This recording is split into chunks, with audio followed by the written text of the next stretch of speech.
दोस्तों पाकिस्तान एक बहुत बड़े इकोनॉमिक क्राइसिस से जूझ रहा है। ये है पाकिस्तान का वीडियो जहां लोग आटे के लिए संघर्ष कर रहे हैं। हालत इतनी खराब है कि कुछ समय पहले पाकिस्तान के एक मिनिस्टर लोगों को चाय कम पीने के लिए बोल रहे थे क्योंकि पाकिस्तान के पास चाय इंपोर्ट करने तक के भी पैसे नहीं है। पाकिस्तान पूरी दुनिया में सिर्फ एक बैगिंग बाउल बन के रह गया है। ये मैं नहीं, पाकिस्तान के खुद प्राइम मिनिस्टर कह रहे हैं। पाकिस्तान के अंदर शॉपिंग कॉम्प्लेक्सेस और मॉल्स को 8:30 बजे से पहले बंद करने के ऑर्डर आ गए हैं क्योंकि पाकिस्तान के अंदर इलेक्ट्रिसिटी सिस्टम पूरी तरह कोलैप्स करने की स्टेज पर है। हालत इतनी ज्यादा खराब है कि पाकिस्तान की करेंसी डॉलर के मुकाबले गिरकर 283 रुपीज पहुंच गई है, जिससे इन्फ्लेशन इतना ज्यादा बढ़ गया है कि पाकिस्तान के अंदर गेहूं और चावल जैसी नेसेसरी चीजों के लिए भी लोगों को मारामारी करनी पड़ रही है। लेकिन पाकिस्तान में हालात हमेशा से इतने बुरे नहीं थे। ये चार्ट आपको दिखाएगा कि 1980 में पाकिस्तान जीडीपी पर कैपिटा के मामले में इंडिया से भी आगे था। पाकिस्तान के लोग इंडिया से ज्यादा बेहतर लाइफस्टाइल जी रहे थे। तो पाकिस्तान इतने बुरे इकोनॉमिक क्राइसिस में पहुंचा कैसे? दोस्तों पार्टीशन के समय सिर्फ जमीन का बंटवारा नहीं हुआ था, बल्कि ऑलमोस्ट हर चीज का बंटवारा किया गया था। पाकिस्तान को इंडिया की 1/3 मिलिट्री मिली थी और ओवरऑल रिसोर्सेज में से 17% मिला था। उस समय टोटल करीब 900 इंडस्ट्रीज थी, जिसमें से पाकिस्तान के हिस्से में 34 मेजर इंडस्ट्रीज आई थी। इसके अलावा जो कैश रिजर्व था वो करीब 400 करोड़ रुपए का था, जिसमें से 75 करोड़ रुपए पाकिस्तान को दिए गए। और उस समय नो डाउट पाकिस्तान और इंडिया दोनों की इकोनॉमिक कंडीशंस काफी ज्यादा बुरी थी, लेकिन इंडिया के फेवर में कुछ चीजें थी जिसका इंडिया को बहुत ज्यादा फायदा मिला। सबसे पहली तो इंडिया की पॉलिटिकल लीडरशिप्स काफी ज्यादा स्ट्रॉन्ग थी एज कम्पेयर टू पाकिस्तान, क्योंकि इंडिया के अंदर सरदार पटेल, नेहरू, महात्मा गांधी जी काफी सारे बड़े स्ट्रॉन्ग लीडर्स थे और वहीं पाकिस्तान के अंदर जिन्ना के बाद दूसरा कोई इतना बड़ा स्ट्रॉन्ग लीडर आया ही नहीं। और दूसरा, फाइनेंशियल कंट्रोल इंडिया के ही हाथ में था। आरबीआई उस समय पाकिस्तान का भी और इंडिया का भी सेंट्रल बैंक था, और वहीं स्टेट बैंक ऑफ पाकिस्तान को पूरी तरह नेशनलाइज्ड और पूरी तरह कंट्रोल लेने में 1974 तक रुकना पड़ा। अब पाकिस्तान की पॉलिटिकल लीडरशिप और इकोनॉमी तो काफी ज्यादा वीक थी, लेकिन पाकिस्तान की मिलिट्री बहुत ज्यादा स्ट्रॉन्ग थी क्योंकि इंडिया एग्री कर गया था अपनी 1/3 आर्मी स्प्लिट करने के लिए। और इसी के चलते पाकिस्तान की मिलिट्री ने पाकिस्तान को ऐसा टेक ओवर किया कि पाकिस्तान के बनने के बाद से आज तक पाकिस्तान के अंदर ऐसा कोई भी प्राइम मिनिस्टर नहीं है जिसने अपना 5 साल का टेन्योर पूरा किया हो। सभी प्राइम मिनिस्टर्स को या तो मिलिट्री कूप के चलते या फिर नो कॉन्फिडेंस मोशन लगाकर हटा दिया जाता है या फिर प्राइम मिनिस्टर्स को मरवा दिया जाता है। इनके इतने बड़े बड़े प्राइम मिनिस्टर्स को मरवा दिया गया और इनकी एजेंसीज आज तक ये पता नहीं लगा पाई कि पाकिस्तान के अंदर प्राइम मिनिस्टर्स को मार कौन रहा है। जिस बेनजीर भुट्टो जो 2 बार पाकिस्तान की प्राइम मिनिस्टर रह चुकी है, उन्हें 2007 में एक रैली के दौरान मार दिया गया और आज तक कोई भी ये पता नहीं लगा पाया कि उन्हें मारा किसने।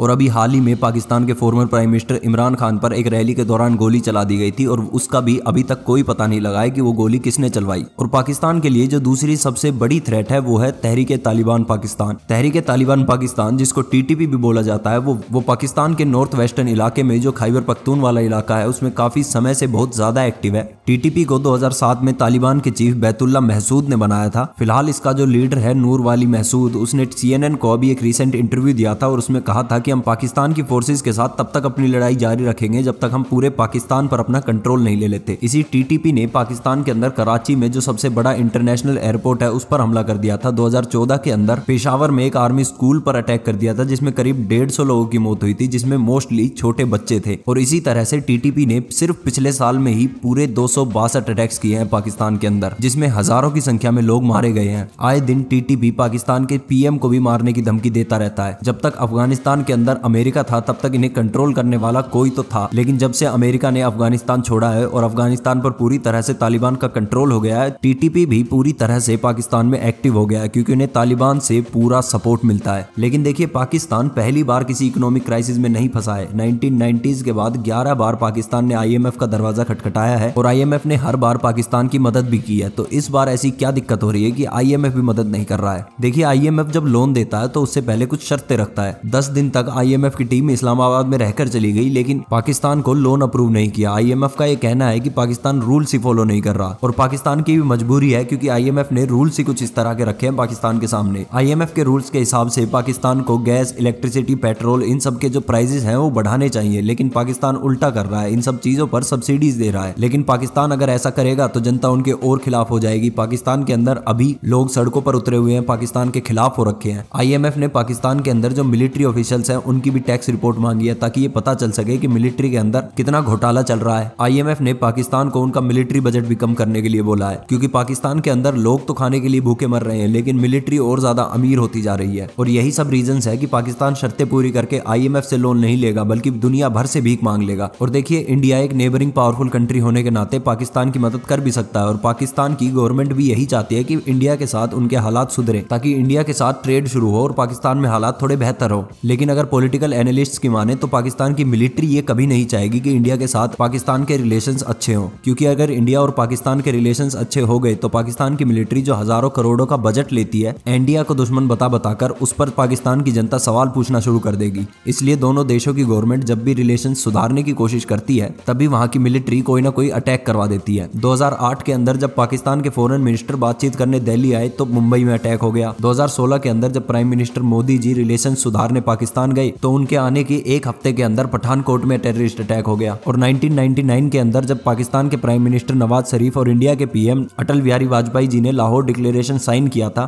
तो उस टाइम के आर्मी चीफ परवेज मुशर्रफ ने बिना अपने प्राइम मिनिस्टर को इन्फॉर्म तक किए कारगिल का अटैक प्लान किया और उसको एग्जीक्यूट भी कर दिया और बाद में गवर्नमेंट का ही तख्ता पलट करके प्राइम मिनिस्टर को ही हटा दिया गया। इन सब पर आपके क्या विचार है कमेंट सेक्शन में जरूर बताइएगा। जय हिंद, जय भारत।